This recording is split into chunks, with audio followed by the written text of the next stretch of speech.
ये एक व्यक्तिगत पोषण की बात थी, उनके साथ बात हो रहा, कोई निमित्त नहीं, जाके मिलना बैठना और वो किसी विषय की चर्चा छेड़ते थे। उसमें से कई बातें हमने क्या करना चाहिए, किस दिशा में सोचना करना चाहिए, अनायास ही मिल जाती। कई बार ऐसा भी होता था कि मन में कोई जिज्ञासा लेके जाते, प्रश्न लेके जाते हैं और बिना उनको बताए सहज ही उधर से उत्तर मिल जाता है सटीक।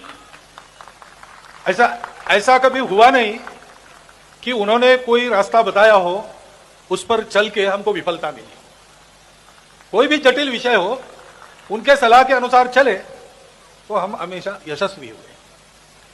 मेरे लिए तो एक व्यक्तिगत ये मेरे हानि की बात है उनका पार्थिव यहां न होना, बल्कि उनके जीवन में से भी इतना है कि उसको स्मरण करते रहे तो जीवन भर का पाथेय हमें प्राप्त होते रहता है।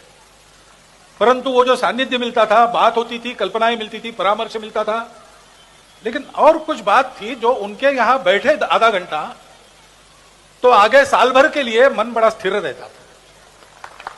ये तो आप तो हमारे राष्ट्र की वो एक निधि थे और कई बातें उन्होंने आगे के लिए भी बता रखी है। देश के विकास की दिशा क्या हो, उनका बड़ा आग्रह रहता था कि अपने देश के स्व के आधार पर विकास हो, और इसलिए लगातार उन्होंने ये आग्रह रखा था कि अपने देश को भारत कहो, इंडिया मत कहो।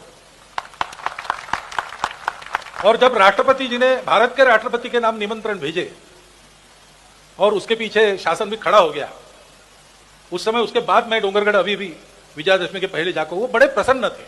उपदेश उनका रहा है, व्यक्तिगत अपनी साधना के लिए हो, व्यक्तिगत अपने जीवन के आचरण के लिए हो, या राष्ट्र जीवन की दिशा कैसे हो इसके बारे में हो, वो सभी बातें मुझे लगता है आज 100% सुनने लायक, मनन करने लायक, उन पर आगे बढ़ने लायक है।